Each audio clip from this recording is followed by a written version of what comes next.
Sorry, just adjusting my bra. Good morning. Good morning. Good morning, Morena. Hi, hello. How's it going?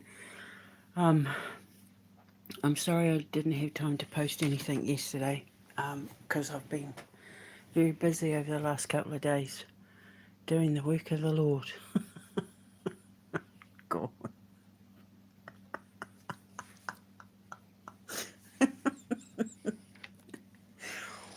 Oh Lord, I'm not going to give it any time. I came up from the underworld. I wielded my sword, chopped a few heads off, metaphorically speaking, bringing up things from the past, and yeah, using the cosmos and the meteor shower and all that as my guide. And yeah, I've been causing a bit of trouble for some very bad people, and I know that I said, oh, I'm not going to be posting very much, but I didn't have a choice. When the Lord calls, I answer. I'm just going to have a sip of my coffee.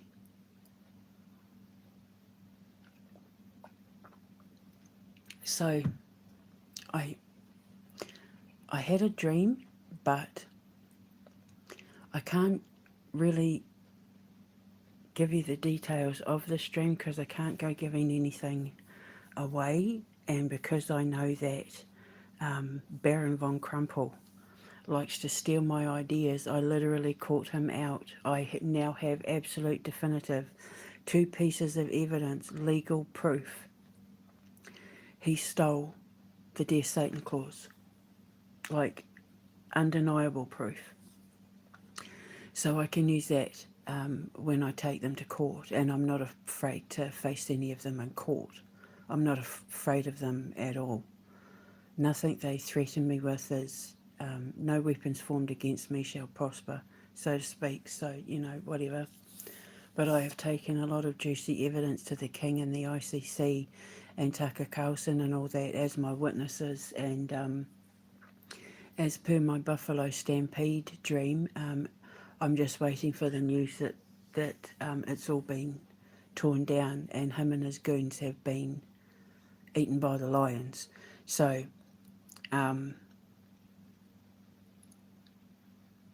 just check my posts out because they're very interesting over the last couple of days, especially with just remembering a couple of years ago I posted about a dream I had about the Virgin Mary, and the first one, not the one I posted the other day,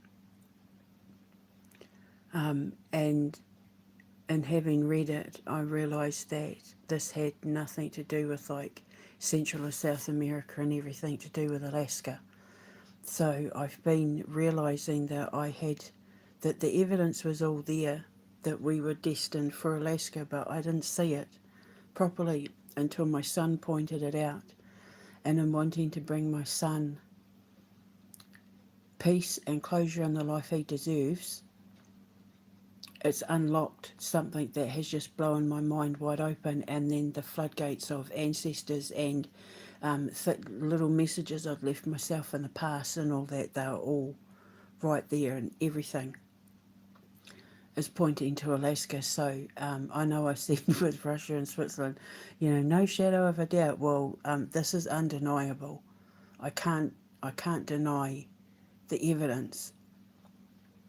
I tried to make it fit in other places because I'm so keen to just get out of here and build my foundation that I was trying to go places where I didn't belong, and I was ignoring the red flags. But now there are no red flags.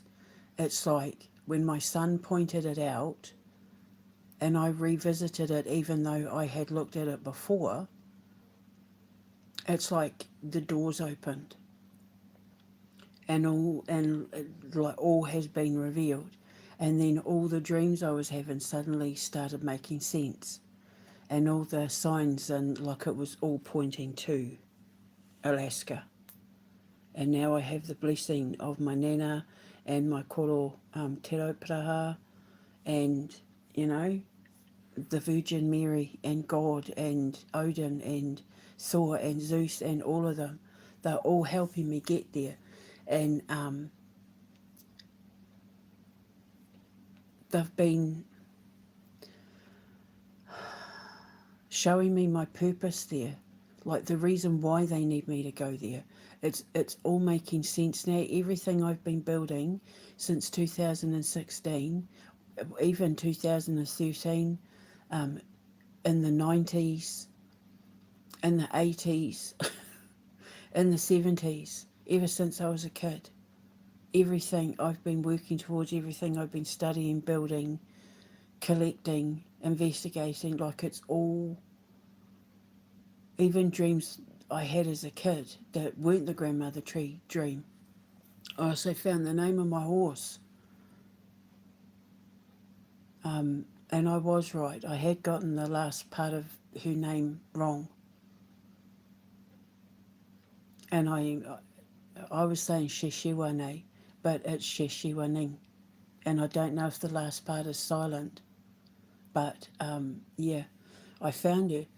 And it's like the dead are waiting for me, the past is waiting for me in the future, and they're leading the way. Hang on, sip.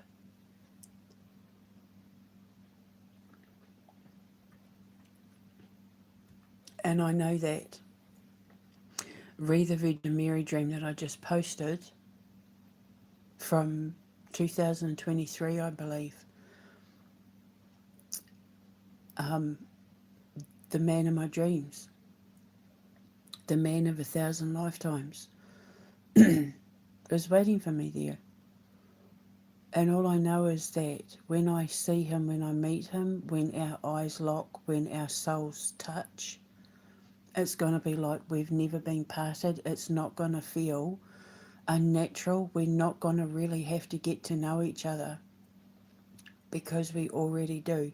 And I just know that he's creative and artistic and quiet. And, because my son used to dream about him a few years ago. After my marriage to Martin ended, my youngest son, the one who pointed out Alaska, he's been dreaming about him since 2019. And he used to, I remember one dream he said, I dreamt I was in my bedroom in this really nice big house, and he knocked on my bedroom door and he held up 3 copies of a video game and he said, look what I just bought. I'm paraphrasing, but he goes, look what I just bought. I'm going to go and get your brother. And he said he threw a video game at me and he said, and I got so excited. He even said the name of the video game, but I can't remember what it was. And he got excited and he was like putting it on his console and that. And he went into Thomas's room and he said that Thomas had a dog on his bed and he was setting this game up to play with the boys, and he said they just loved him because he was quiet and peaceful and calm, and he said he just got the boys. Because the boys have said all they want is a man who respects me, who is loyal and faithful to me, but loyal and faithful to us as a family. And he has to like playing video games, because not only do the boys like playing video games, but it's literally going to be like part of our empire. And he said he had a shaved head, and he said sometimes he wears a goatee and he wears baseball caps, and that he had a tattoo or a marking on the left side of his arm. I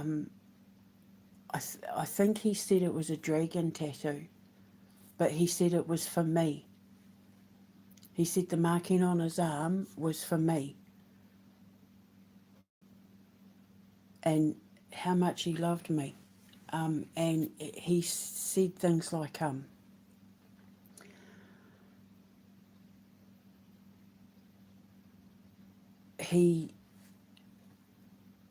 I'm trying to remember what he said exactly because I don't want to get it wrong, because if I say it wrong and he hears it, he's going to yell at me because he doesn't like inconsistency. I just remember him talking about sitting in front of a mirror with his sister, his little sister, and he had long hair and he looked native, and he said he was wearing like all these beads like on his arms, like native beads in that, and he was teaching her their language in front of a mirror or something. Um,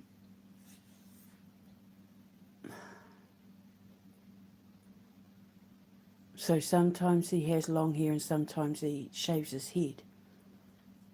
But he said that one of the things that they love about him, and one of the things that was so easy to love about him, and how it didn't feel unusual having him in our family home, and that was because he was calm and he was like quiet spoken, and he said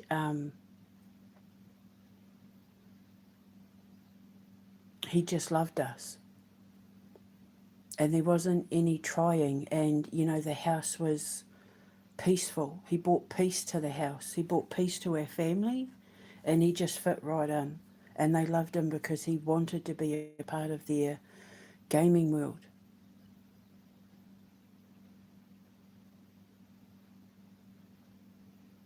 And it sounds like the man from the dream that I just posted.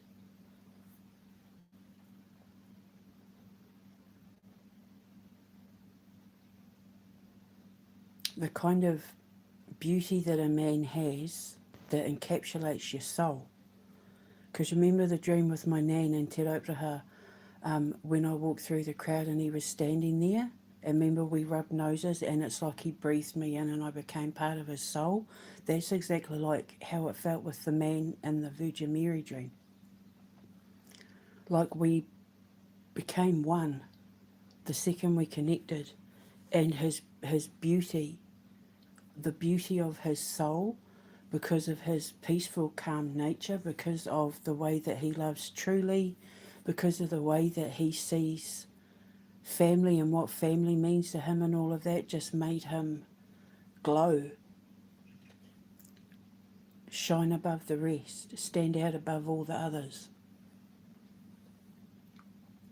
So I know that whoever he is, when I meet him, my boys are going to adore him. It's going to feel like we've been a family all their lives. So, yeah. Anyway, I got carried away. Just every time I think about him, it sweeps me up.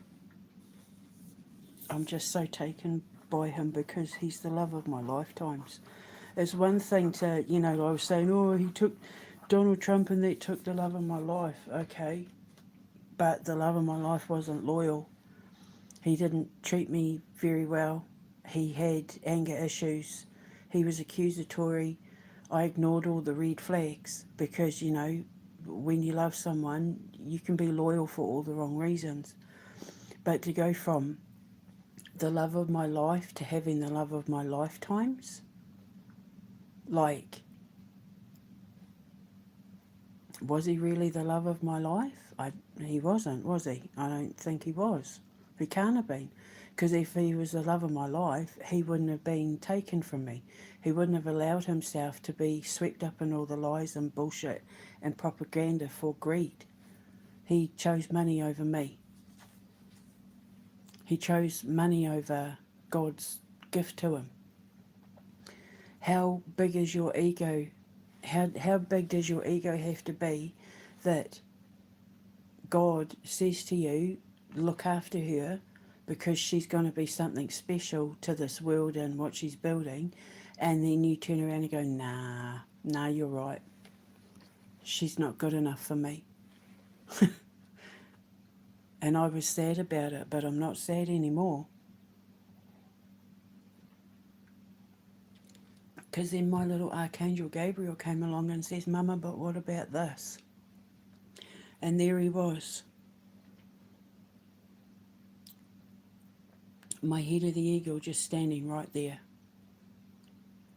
And I haven't met him, I haven't talked to him, I know nothing about him. I just know he's there and I can't unsee him anymore, and I don't want to see anyone else but him, because he is who I've been looking for since I was 4. I thought Chris might have been, I thought Martin might have been, I thought, various potentials might have been, trying to make it fit where it didn't fit. But now that I've seen it, everything fits. There's no, with the others, it was like, could it be him? Could he be head of the eagle? Maybe. I mean, there's this, and that fits, and maybe because that's kind of like, sort of thing, but with Alaska and knowing he's there, and putting everything together, there hasn't been a single thing that has said to me, no, it's not him. I just have to put the face to the frequency, but I know he's there. I can feel him. It's like he's my shadow. It's like he's my spirit. He's following me wherever I go. I can feel him, energetically speaking. And when we collaborate together, we're going to change the face of Indigeneity. We're going to change the face of education. We're going to change the face of art and culture. We're going to change the face of politics. We're going to change the face of everything. When we come together, when our two worlds collide, we are kind of energetically divided by the two hemispheres. My sun is his moon, and his sun is my moon. We are the sun and the moon. If you know anything about the occult or Indigeneity, our sun and our moon is really important to us. The sun is the woman and the man is the moon. My people got it wrong. The Egyptians got it wrong. The only person who didn't get it wrong was God. God says in the Bible about the sun being the mother. So it's like whatever injustice was done to our peoples, we're going to recorrect it. Our union is going to recorrect an imbalance that happened when the colonisers came along. And we're going to strip everything back and go back to basics, go back to nature, getting kids back outside, getting kids doing things that fuel their imagination and feed them the knowledge of their culture and their ancestors and stuff. And I think that him and I are going to make a fantastic team. That he's going to bring as much to the table as I am. I'm not going to be the one doing all the work like I was before, doing all the work so that they could steal it from me. He's not like that. I remember my son saying, Mum, the way he looks at you in my dreams, it's like you're the only person there. The way he looks at you, he just loves you so much, he said. And I remember him just talking about how peaceful the house was. We lived in this big house, they had big bedrooms. He got Thomas's dog, which I think is some sort of Labrador cross. But yeah, he's the one that got Thomas's dog. Thomas has wanted a dog his whole life. But I don't know what the branding or marking is on his left side. But he has one. And I think he said it was a dragon, but he said that it was, he had me marked on his body. It was it was a dragon, or like say if it was a scorpion, because I'm a Scorpio and I've got a Scorpio tattooed on my foot, but it's something like that. He said the marking on his arm was obvious that it was for you. And sometimes he wears a baseball cap. When his hair's short, he wears a baseball cap.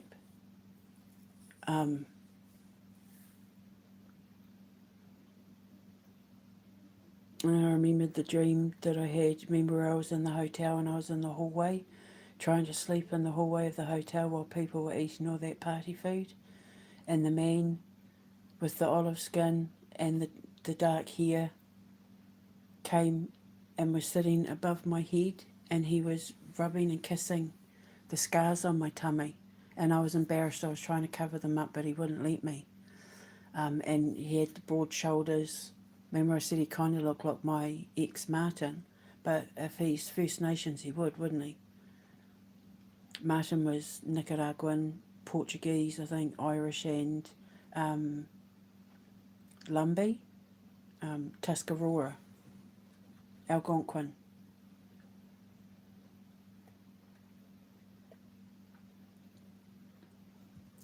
Same kind of, broad shoulders and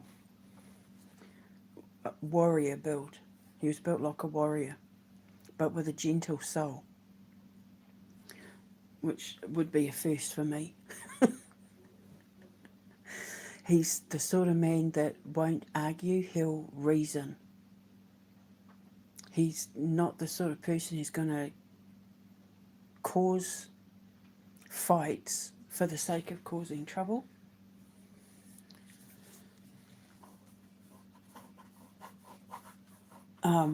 So he's a earth taniwha, he's a earth dragon, a earth father, earth father.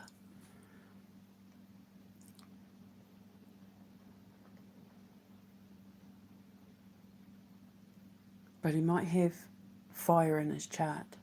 His rising sign might be fire because he's very passionate. Typical warrior blood. If you're from a warrior nation and you're an earth sign, you tend to have a lot of fire in your chart because of your warrior passion, your warrior spirit, your mana. So, I mean, my moon is in Leo, so that's where I get my fire and intensity from, is because my moon is Leo. So I have a fire sun and a fire moon, which is why I'm so intense and passionate, and why I'm easily not fazed by burning everything down to start again. So anyway, I just completely went off on a tangent. It's because I feel him, and as soon as I tap into his, I don't know if he's watching.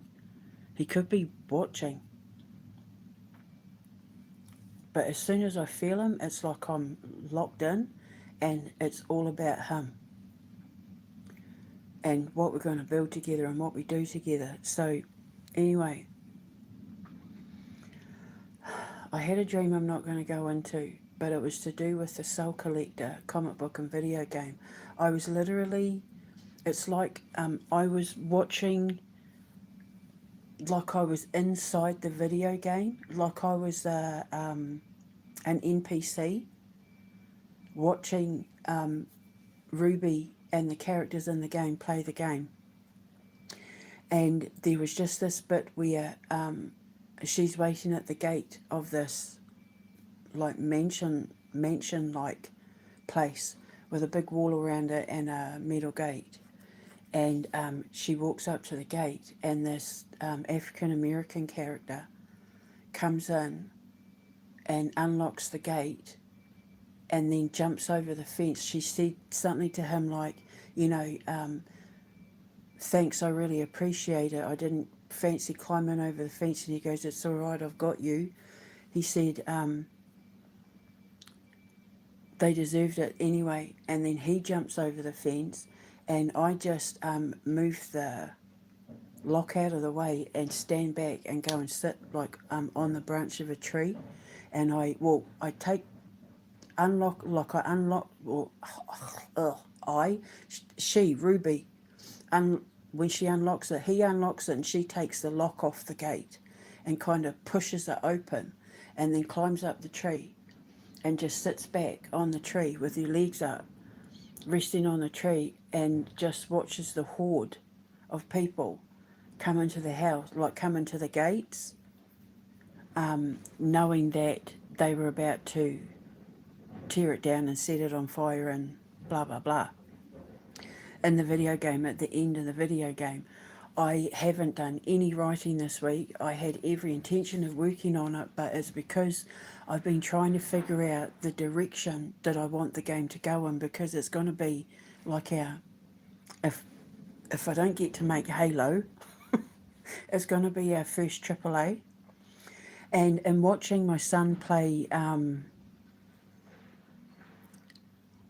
Cyberpunk 2077, and what's that other one?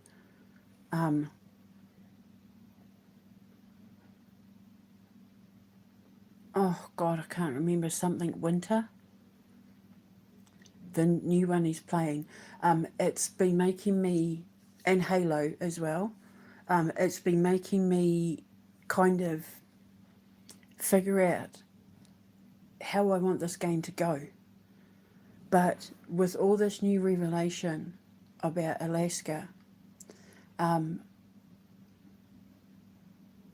studying Juneau and Anchorage, and looking at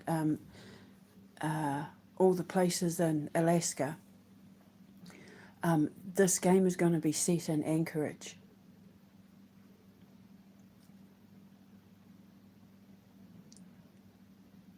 And the surrounding areas, because I was trying to figure out, do I want it to be like Grand Theft Auto, where it's going to take about 6-7 years to make, where it's like a whole open world sort of thing, or do I want to keep it contained?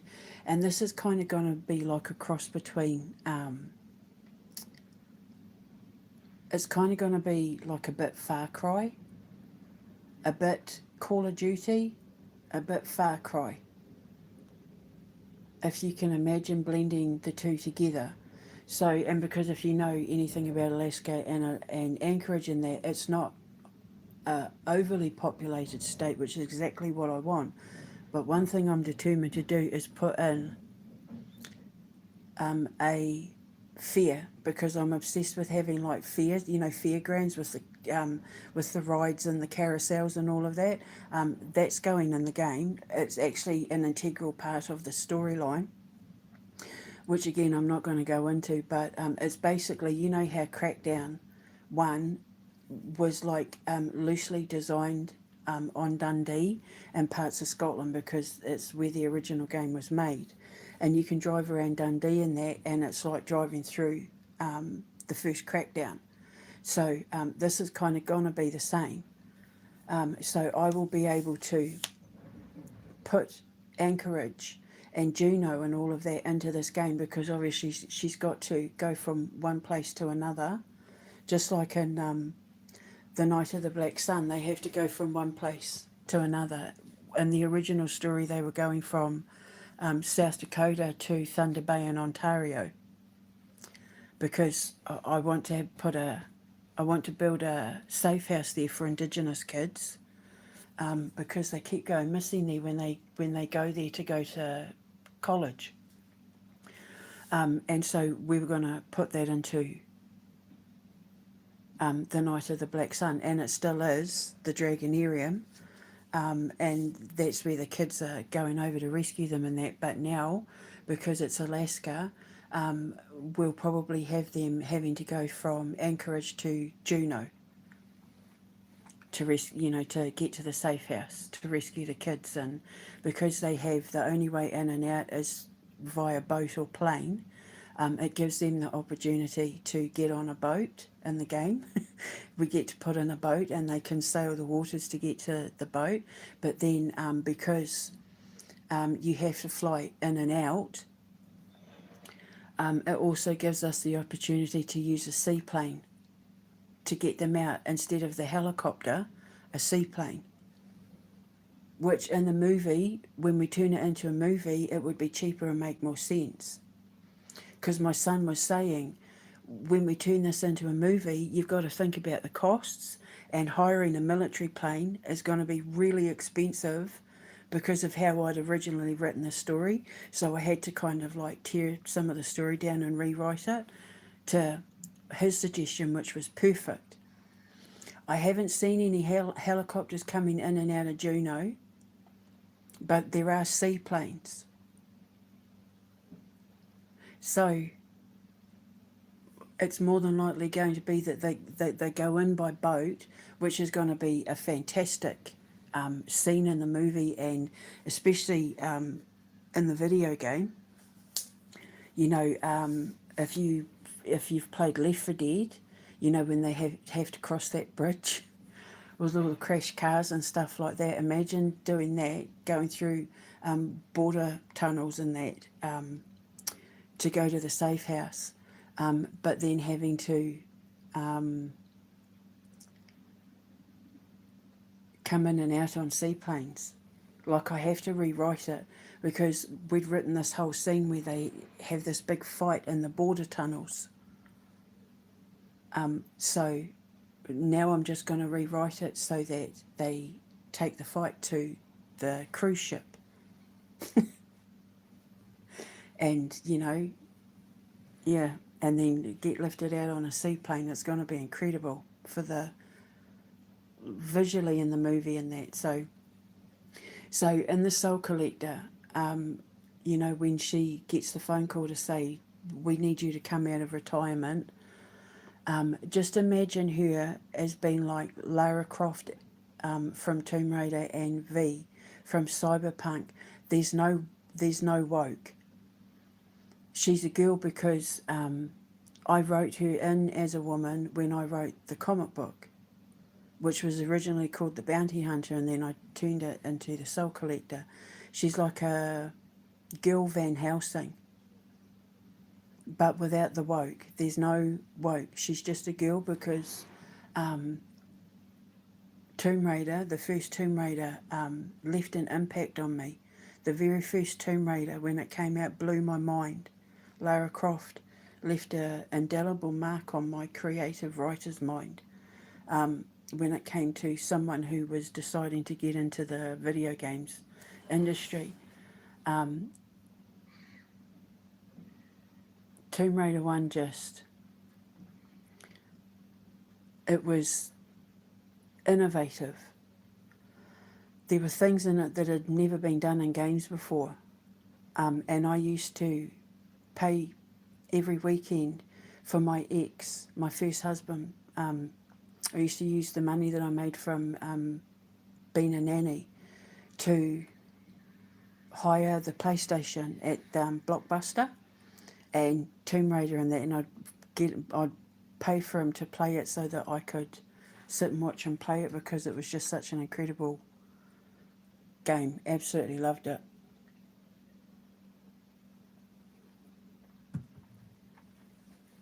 And so Ruby is kind of like me paying homage to the original Lara Croft before it got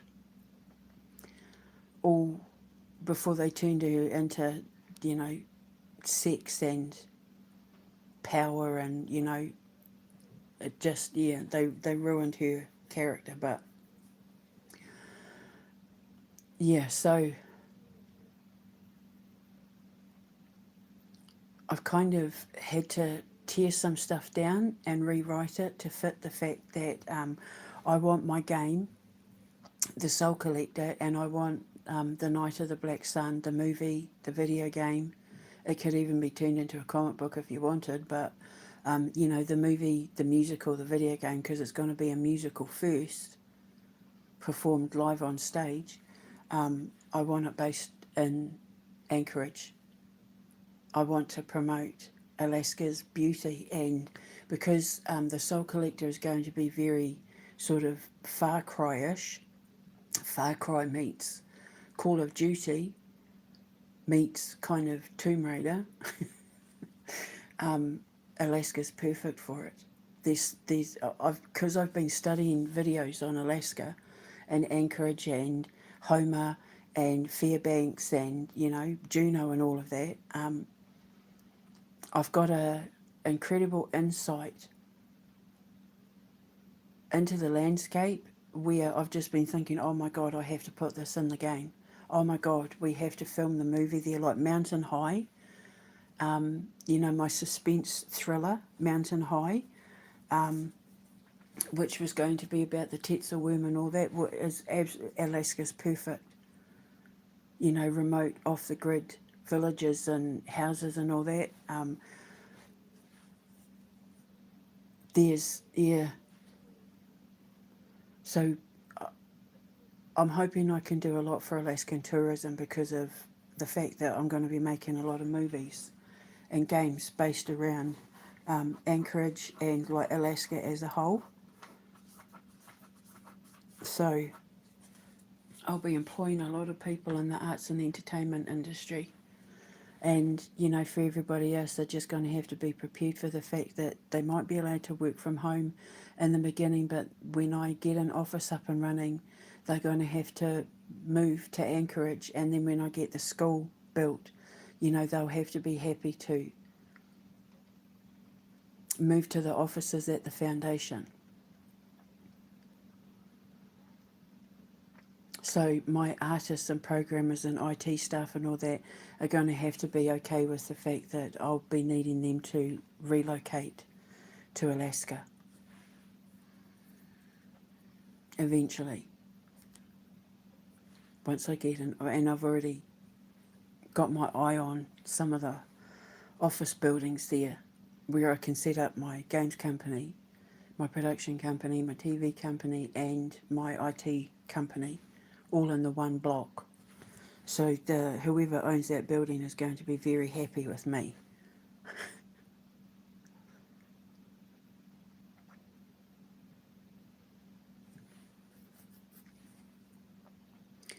There were a couple of other scenes in the dream that I'm not going into any of it. I'm just gonna sit today and write it all out. But it's like my son said, the reason why I chose to play V in Cyberpunk, is it the Forgotten Winter? The Forever Winter? Is that the name of the video game? I'll have to have a look. I'm so sorry. He only played it once for me. So the Forgotten Winter or the Forever Winter? Anyway, he said the reason why I chose to play V is because she's a strong female character. She's not annoying. They haven't made her annoying. They've given her a purpose. And he basically was saying, because, you know, I was talking about Ruby and the Soul Collector and all of that, because when I watch them play, we talk a lot about, you know, my movies and video games and all that sort of thing. And I said, you know, explained the reason why I made the Quantum Menace Ben instead of Olivia, and Ben's name might change. I just call him Benjamin Day for now, just because I love the name Benjamin. But the reason why I changed it from Olivia to Ben is because in doing so, it opened the storyline up to a trilogy that made more sense with the character being male than female. I actually got to expand the Quantum Menace world by changing the character from a male to a female, and because I didn't want people thinking I was being woke, because, you know, if you go woke, you go broke, and Halo's the prime example of what happens when you go woke. But with the Soul Collector, I mean, she's the daughter of Hades and Persephone. She is the granddaughter to Demeter, you know, the goddess of the forest. She has a purpose, and she chose to join the Ministry of Souls historical grief department. She's a historical grief investigator. The reason why she chose to do that is because she's trying to prove that, because her father Hades is overprotective of her. He wants to, you know, send his Cerberus Trixie out to be like her guard dogs, because he just loves her so much, and he just sees her as this delicate flower, and she's trying to prove to Hades that, you know, she's just as good as any other man, and that just because she's the princess of the underworld and, you know, forest kingdom, she's going to inherit the underworld and the forest kingdoms, doesn't mean that she's all about getting her hair done and, you know, having pretty nails and all that. She's, you know, when you look at Hades and the role of the underworld, They don't let anyone in or out of the underworld that isn't allowed to be there. Once you go to the underworld, you're not allowed back out until your soul has been purified and you get to make it to heaven, to join the gods and all of that sort of thing, to be with God. And God even talks about Hades in the book of Revelation, right? So she's trying to prove to her father, when it's my time to take over the underworld, I'm trying to show you that I'm capable and that I'm a fair judge of character. So, because obviously, when you go take a trip to the underworld, your soul is judged, and then your fate is decided as to whether you go up or down, to heaven or hell, so to speak, to the light or the dark, to the sun or the pits of hell.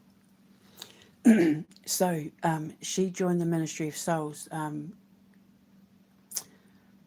historical grief department, investigating unsolved crimes and all that sort of thing, because and historical grief crimes, unsolved crimes, serial killers that were never caught, victims that never got justice, and that, because that's going to be an integral part of her role should she ever take over the underworld from her pops.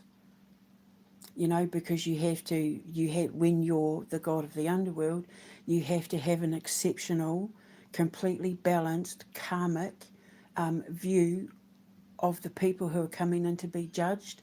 There can't be any bias. There can't be any, personal feelings and that sort of thing.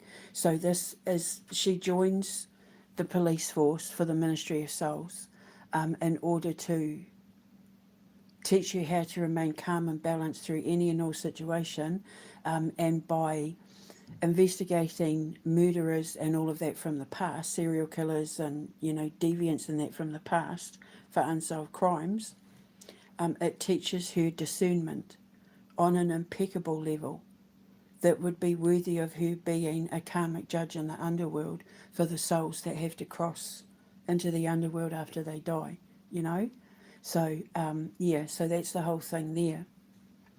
So, in the video game, she gets called out of retirement to investigate these crimes that are going on. And, while she's running around Anchorage and having to go to Juneau and all of that to do what she has to do in the video game, she unravels the truth and goes back to figure out who's responsible for it all, and then holds them accountable for it to get justice. And it's already been written. The whole premise of the storyline has been written, but in my dream it was like I was watching particular scenes from the video game, like I was the NPC in the video game, and it was so cool. I just remember watching the interaction between her and the guy that was unlocking the fence. And in the game, I think he was like one of the final boss at the end of the game, because it was the end of the game. I think he was originally worked for their security or was one of their bodyguards or something like that, and he had been screwed over. And so because he was kind of like, screw it, screw them, do whatever you want, I don't care. Like they didn't care about me, so have at it, sort of thing. And he basically unlocks the gate because the person's hiding behind the gate, in their house behind the gate, thinking they're untouchable, not realising that their own security staff were about to betray them because they betrayed them first. Screw it, have at it. I don't care. They didn't show loyalty to me, so I'm not going to show loyalty to them. And then he jumps over the fence and he's like, she does something in the game to save the person, and in return he unlocks the gate for her and just walks off. So then she takes the lock off and kicks it open, and then sits up in the tree and then just waits for everyone from the town to enter the gates. And that's pretty much like how the game ends. Pretty much, sort of, kind of. Like I said, I'm not going into detail, but yeah. So now I need to sit and write it all out. So I've been a bit busy this week, but and I know, given everything I've just done over the last couple of days, you're going to think, oh, we know who the final boss is, but you'd be wrong. We already decided a couple of years ago who the bad guy was. So, yeah. Anyway, so today I'm going to sit down and write it all out. So for now, I'm going to get me some breakfast. Just get ready, Alaska, get ready, Anchorage, because when I get there, I've got a lot to do. I'm going to need a lot of help. I'm hoping by that point, because my teacher said that I would know who he was by the time I got there. By the time I got to the Land of A's, we will have been in contact with each other. Like, we'll physically know each other. I'll know his voice. I'll know what he looks like. I'll have his phone number. We'll have that interaction. We'll have that bond already. And he'll be waiting for me when I get there. So, in the dream that I just posted about the Virgin Mary, I was talking about how my sons and my crew, had just arrived, and we were just arrived at the airport. Just landed at the airport and got to the hotel, and we were freshening up. So, yeah, I can't unsee it now. It's all I see as soon as I hone in on it. And whoever he is, he must know who I am, because every time I talk about him, I feel him right there. I'm just waiting for him to reach out. I don't know what's taking him so long, but I feel him, and I know he's coming in, and I know that the second we connect, that's it for the rest of our lives. We'll be one together. One love, one heart, one soul, one union. And we're going to make history together. And we're going to save a lot of children. And we're going to restore people's faith in video games and entertainment and that again.